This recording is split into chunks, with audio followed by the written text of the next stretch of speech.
Welcome, everybody. Haywood CPA live stream. It is July 17th, and we're doing something. We're doing something a little different today. We're going to talk about a very a subject that might be near and dear to everybody's heart. We're going to talk about financial planning with a good financial planner, great colleague, good all around great guy, my man Marcus Fryer.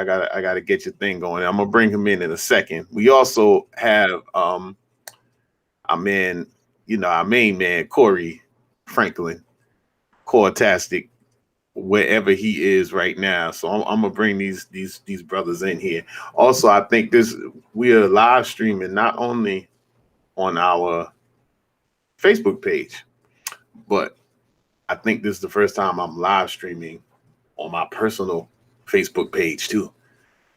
It's kind of crazy. So, all right, let's get these brothers in here. um, let's see. We got whoa, lots of brothers here. Lots of brothers going on here. Lots going on. Let's get rid of that. Yo, it's all good. So here I have Mr. Fryer, or at least he's up top for me, and Mr. Franklin, his remote area. I don't think you met Mr. Franklin, but he is a business development guru, and right now he's my co-host or something. Anyway, so how y'all cats doing this morning, man? How you doing? Doing well, Doing doing well. well. Nice to meet you, Mr. Fryer. All right, beautiful, beautiful. So now, Marcus, we just gonna jump into it, man. So we just gonna get into it. Um, we've talked a lot about in our community the lack of understanding what some of us do. I mean, you're a tax preparer as well, and do some of those type things, but you're trying to evolve to the next level. So let's start with our people and tell them what is a financial planner or advisor. What is a financial advisor? How do you define that? Well, thanks, James, for having me today. I'm super excited to bring information to our community. As you know, we talk quite a bit. Nice to meet Mr. Franklin as well. I may have to call him myself uh, as well. That's how that network works. But, financial advisor can be defined in many ways. And unfortunately, unlike our side on accounting, where it's really defined and we have only really a couple credentials Mm-hmm. that define accountants on that side. We've got CPA, and we pretty much know who that person is.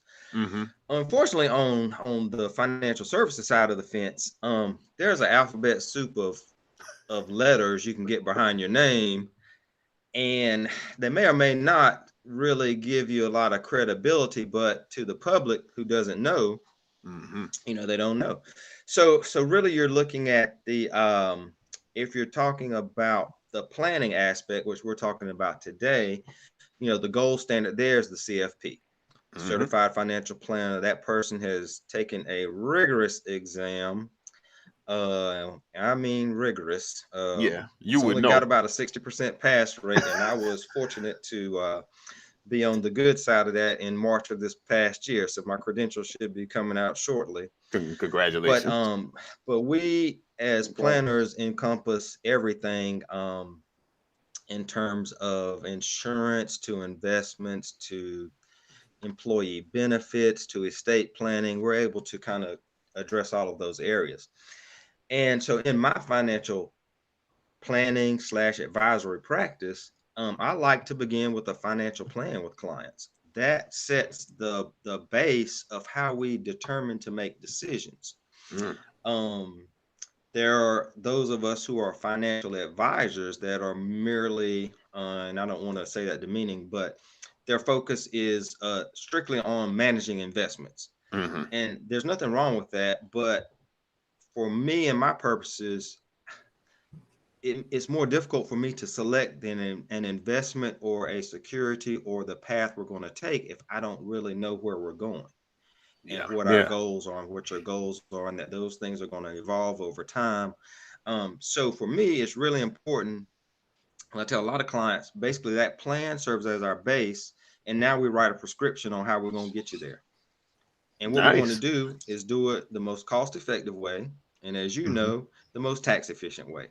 So Of that's course. that's pretty much it in a nutshell.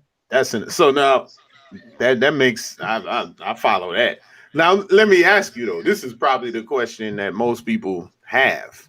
How much money do you need to get a financial advisor? Um, you really don't. So you really don't need any money per se. Let's start on this side. Everyone needs a financial plan. Even that person who thinks they don't own a lot, if you want your assets passed in a certain way, you need a will.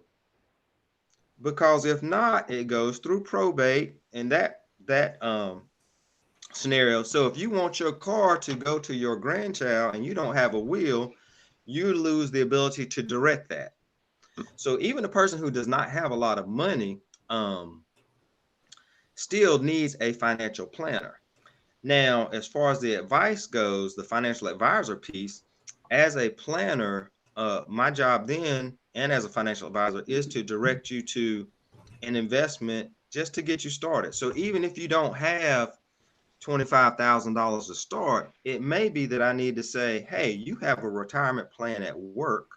Mm-hmm. Your employer will contribute 4% of what you put in. We need to at least get you putting in 4% so you're not giving away free money. So that plan, you know, not necessarily maybe you need money to invest, but we need to get you started. Okay. And So, wherever that may be. yeah. So if someone were to come, let's say some of our viewers out here, which I'm sure a majority of them do not have financial advisors. I'm sure of that they say, okay, I want to get, because we get this as accountants. They always say, I want to get Yep. myself together. I want to get my stuff Yep. right because, Yep. I want to get, just so there's usually, I want to get my taxes right because I'm getting ready to buy a house, which, okay, Yeah. yeah, all right, bet, or something like that. So, what is the first step? Like, I mean, should they be afraid to call? Because what it is, I think there's a barrier. They believe that, okay, if I call the financial advisor, he's gonna be like, "Oh, do you have $100,000 to get down, or I'm gonna charge you every?" Because people are so worried about fees. Oh, he's gonna charge me Absolutely. 3% of what I don't have and all that. I mean, is it kind of like an open door?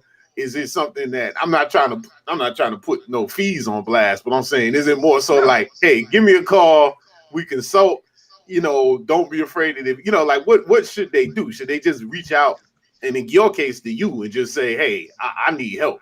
Or what's the best case scenario for someone coming through your door? Somebody ain't Yeah, got no money. absolutely. Great question. Because there are people who, you can go onto the CFP website, look up CFPs, and you'll see some of them say, minimum assets under management to talk to me is $250,000, Yeah. $450,000, whatever that number is. Mm-hmm. And that's fine if they run their practice that way. That's fine. Mm-hmm. Mm-hmm. I'm a little different. I've always been that we're still, some of us, first generation college. Mm-hmm. We're Mm-hmm. not coming from fifth generation dentist and Mm-hmm. somebody has taught us what to do. Yeah. Yeah. So for me, it's I just want to get some information to people first. So, Mm-hmm. I've been doing this 20 years now. All my consultations are free. Mm. I want to get people in the door, get them some education, and get them started. Mm-hmm. If it doesn't make sense, I'll be the first to tell you. You can just do this, you can do that, just to get started. No fee for that. Let's get you started. For those that we do need to take the next step, there are a couple ways. It may be that it's just a one-time project consulting fee. This says, Mm. hey, I'm just interested in retirement and this. I want to learn something. Can you take a look at this? Got that option. Mm-hmm. We've also got the continuous engagement, which we're seeing a lot of people do. And what you're seeing in the industry is more of a subscription model, just like Mm-hmm. your Netflix that you buy Mm-hmm. every month or whatever. So Yeah. instead of going, hey, you need $1,500 to come and sit down and talk to me, no, we meet with the client. Yeah, this is the fee. This is your stage in life. And we've kind of got it guided out into different stages of life. And you may be starting out, that young couple, millennial couple that's just starting out. Mm-hmm. Well, that our annual fee is $500. And what we'll do is Nothing. we'll divide it up amongst quarterly Yeah. payments, monthly Yeah. payments, however you want to do it. So, my goal is to be flexible with the person, get them the information they need. And the funny thing is this, things are going to change. So that's why that continuous model is really helpful, because next year you may be planning for a child, planning for a house, as you mentioned. Mm-hmm. We're going to do some really detailed analysis on that side. My degree is actually in mathematics, so I'm going to be down to I'm an accountant and there's a mathematics degree. I'm going to be down to the penny telling you, hey, but now we have a plan, and you tell me, Marcus, I want to retire at 62 and I need this amount of money, and boom. All right, I'm going to write out a plan that tells you how we get there. Mm-hmm. And so now you can go, okay, if I put away $112.14 per month, I'll meet my goals. Yeah. And now I can take the rest of my money and do something else with it. Most of us, we have no idea what we can and cannot do. And that's what scares us. Yeah. Well, that's yeah, exactly. I'm so cortastic. I mean, I see your mind turning. You have any questions, comments before I jump into my next question? Are you just Yes. Yeah. So what I'm hearing, what I'm hearing you say is that we have to eliminate a couple of different perspectives and perceptions that people have, right? That the world is introduced. Number one, that you have to have money to have a financial planner, an accountant, an attorney, and so on and so forth. That's number one. The other perception is that we should not look down on ourselves to feel as though we're because we're not in that position, that we shouldn't create a foundation of a financial plan and goal, right? And have somebody advise us on that piece. And why I'm saying that is because James and I talk a lot, and we run across clients or prospective clients that, again, they have to do their taxes because they are planning to buy something materialistic for their family growth or whatever it is, but they don't have that understanding of what it is that they really want, because it starts with them and it ends with them. So that's kind of what I'm here, outside of your process and your approach. That's kind of what I'm hearing you say, correct? Absolutely. It's a kind of a top-down approach. To Mm-hmm. change our mentality, to educate us. We're talking about a financial plan here, but it applies to my business and James's business. I rewrite my business plan Mm-hmm. every year. whoa, wait, say that again. say that. I Say that rewrite again. my business plan every year because, COVID shook it up. And our channels of getting to people pre-COVID changed. Our marketing changed. Our delivery changed. So each year I kind of sit back, reflect. I will actually go sit on the other side of my desk as the client and look at what they're looking at. I need their perspective. That's good. I need to get in their shoes. That is very good. And so we shouldn't be fearful. I think that's the thing. We need to learn the techniques that others use. Right? Perfect example. Right now, we're in this low interest rate environment. If we've got good credit, Mm-hmm. what we haven't been taught is to go to the bank and ask for some money. Hey, bank, give me $50,000. I'm gonna go take this $50,000 because this is really what you all do to me when you offer me a CD. No doubt.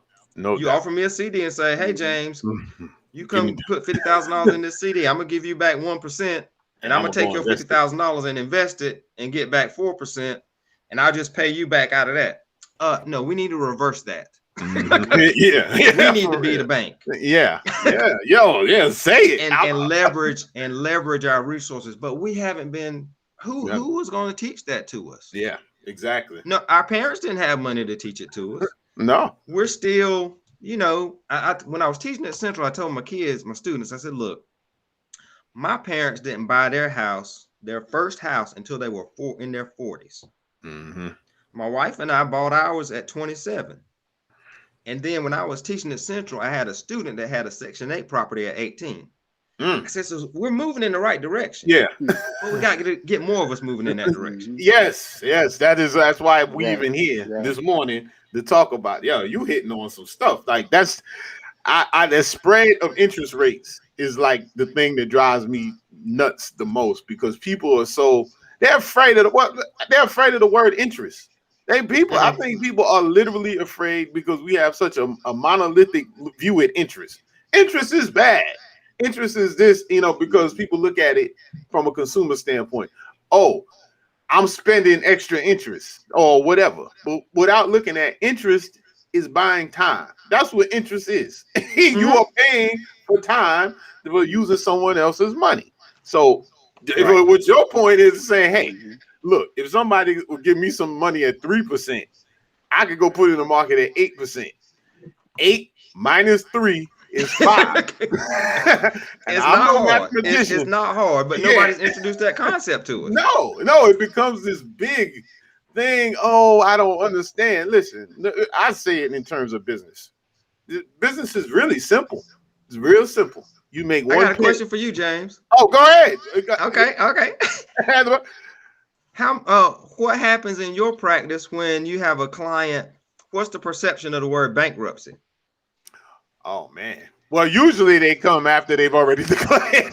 So they already declared. So it's like, I bailed out. I need. Well, you know where it usually comes is they did bankruptcy, right? And then now they're coming out of it, and the IRS wants their money back because they thought the IRS was going to write off their debt, and it don't work like that. So, but failure. I think a lot of people go bankruptcy is like a failure. You know what I'm saying? Yeah. And that's my point. If we just look at 45. Yeah, bingo. He used it as a tool. Bankruptcy is a financial tool. Yep. That's in your toolbox. That's true. That when used appropriately saves you money. That's true. But you have to consult with the advisors. That's why we put a team together, and I've got an estate attorney over here I can call, and I got an ex-IRS agent I can call, who's always been like, Marcus, this is how you get out of this. Yeah. So, you gotta, we surround ourselves with the resources to help our clients, and our clients should not be afraid to come to us for that. That's what we are here for, is to support you and make sure you're making a good decision. Because I tell you, like, I'll give you this example. I've been licensed, I've been a financial advisor since 2006. I don't know every way I can get from A to B. So I will call up I'll get on the phone and talk with my support team at Cetera. Like, look, this is my case. I'm thinking about doing it this way. What have you seen some other advisors do? Hey, Marcus, you can get there that way, but you can also get here this way. Didn't think about that. Thank you. Me and my client we're gonna look at that option as well. Yeah, none of us know everything. Well, none of us. We know where to get the answer from. I see. That's what I'm saying, but that's what people don't realize about financial services, professional services in general.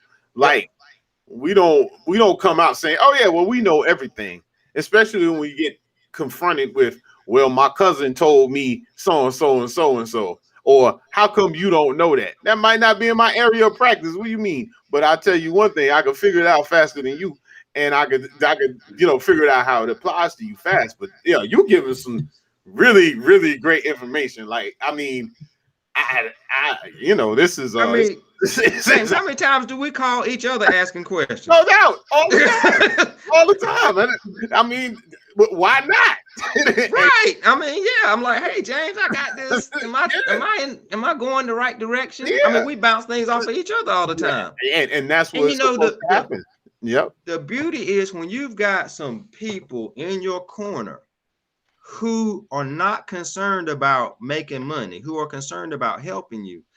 If we do the right things, we'll make money. So that's not that's never been my goal. I went to this one engagement with talking with this advisor, and we were trying to kind of form a relationship. Mm-hmm. And he does some things that I don't do.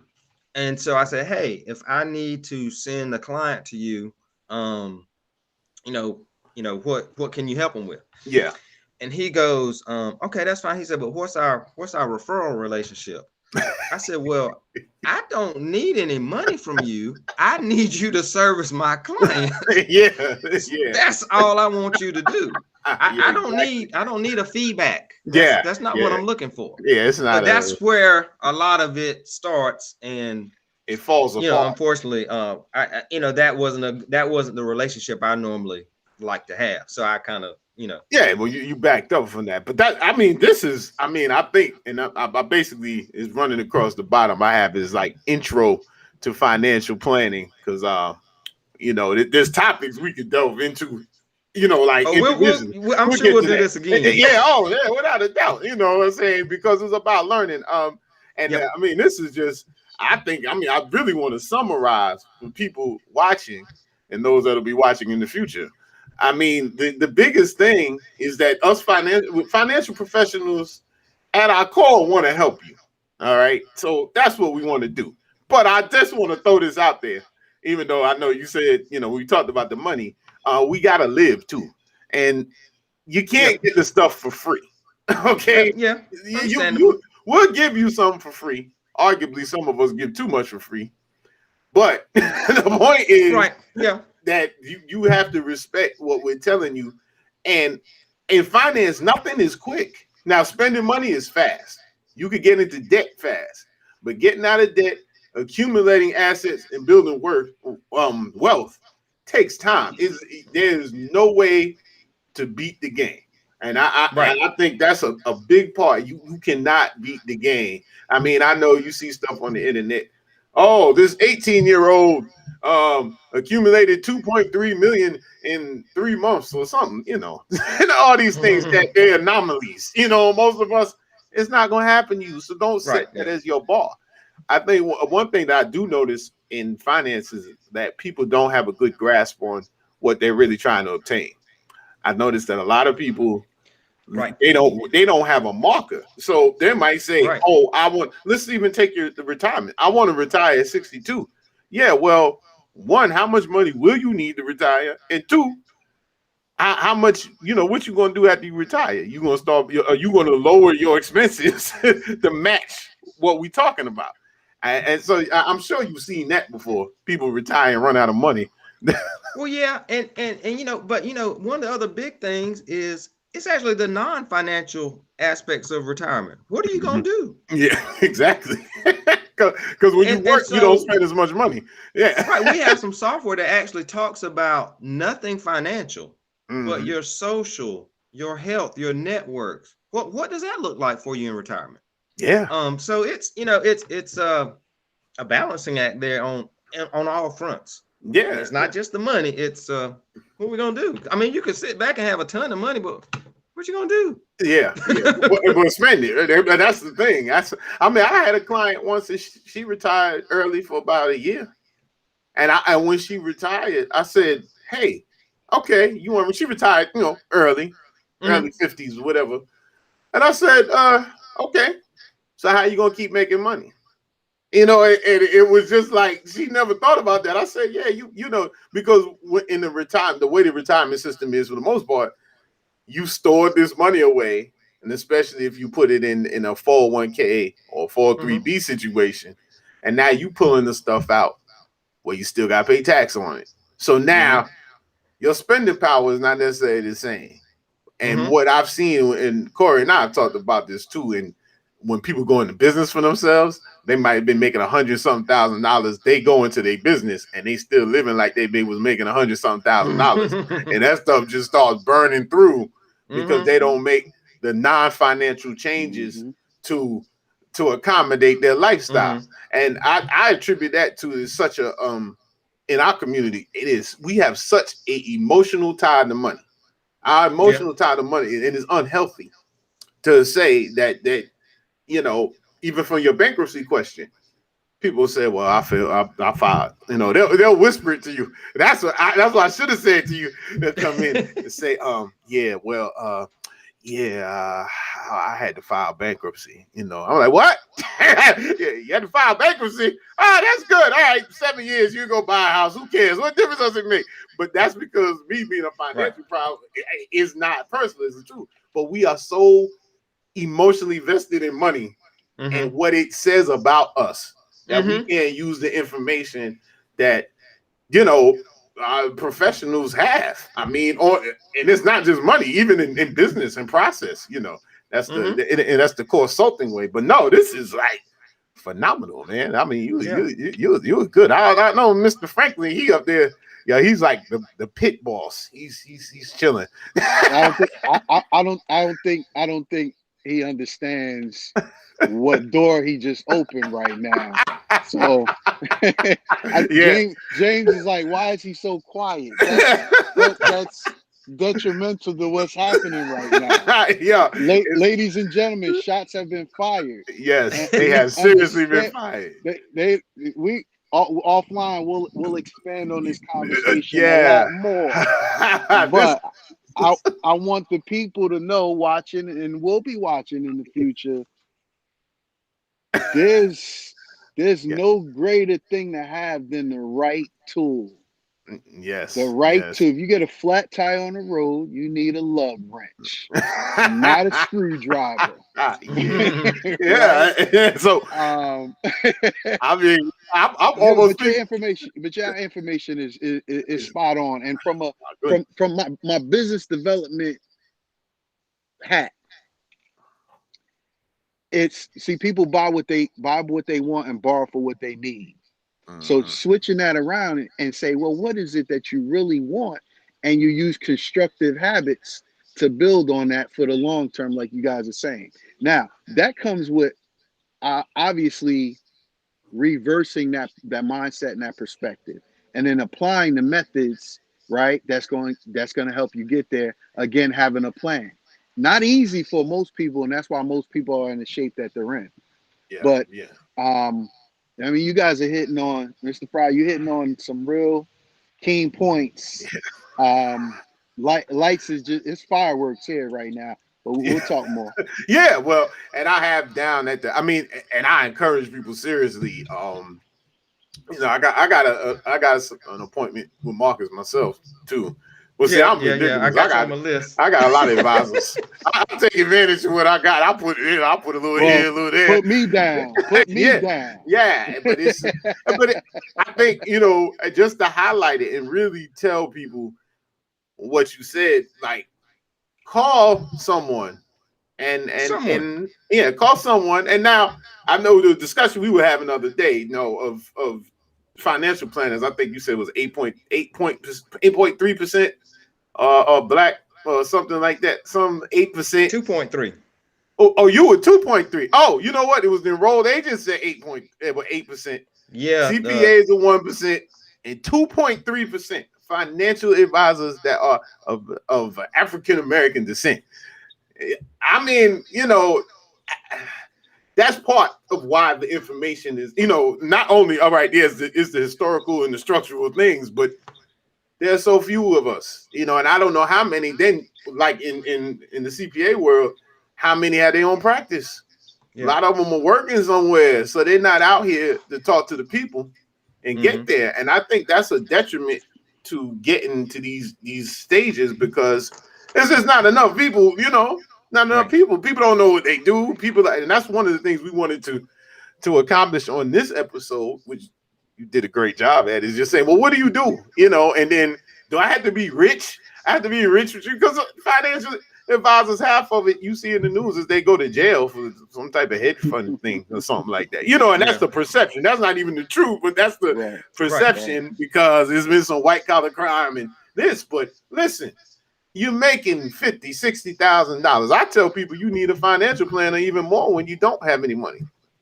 And that's the same thing in business. Well, you need to look at your numbers when your money is funny, not when it's good. Yeah, when it's good, you can stumble through and make it. Yeah, right. You could trip up and be okay. But when the money is not right, that's when you want to get up and say it. So, man, I'm excited. I'm really excited. Wow, man. I mean, hopefully, but look, let's tell them how to get in touch with you. And man, we gonna wrap this thing up, because you going? I know you might be going to play golf today. Are you going to play golf today? Is a golf day? No. No golf.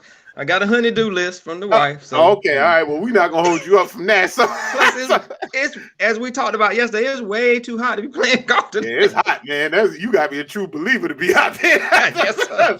I ain't no true believer. Yeah, man. I was like, it's some. Oh my goodness. I'm like, I see cats out there. I'm like, first of all, I'm not nearly that good. I mean, I'm like 4 out of 10 times I'm gonna hit the ball, so I'm not going out there in that heat. So, but yeah. Well, tell them how to reach you. I have your website scrolling at the bottom, which is FryerFinancial.com. But if you want to shoot them the phone number and whatever ways you have, go ahead. Absolutely. Yep. Certainly reach out to me. The website's got most of the information, FryerFinancial.com. My email address, mfryer, that's FRYAR, at FryerFinancial.com. Contact numbers on there direct to my desk is 919-908-0081. Emails, you can sign up on our website for our newsletters. There are a ton of presentations on our website about just about any financial topic you'd want to look at. So please visit those. We've got a risk score questionnaire that's pretty cool. The Riskalyze questionnaire, that's pretty neat, and that's a good starting point to kind of, we like to start with people who have investments, or those who don't. It kind of tells them how fast they want to drive.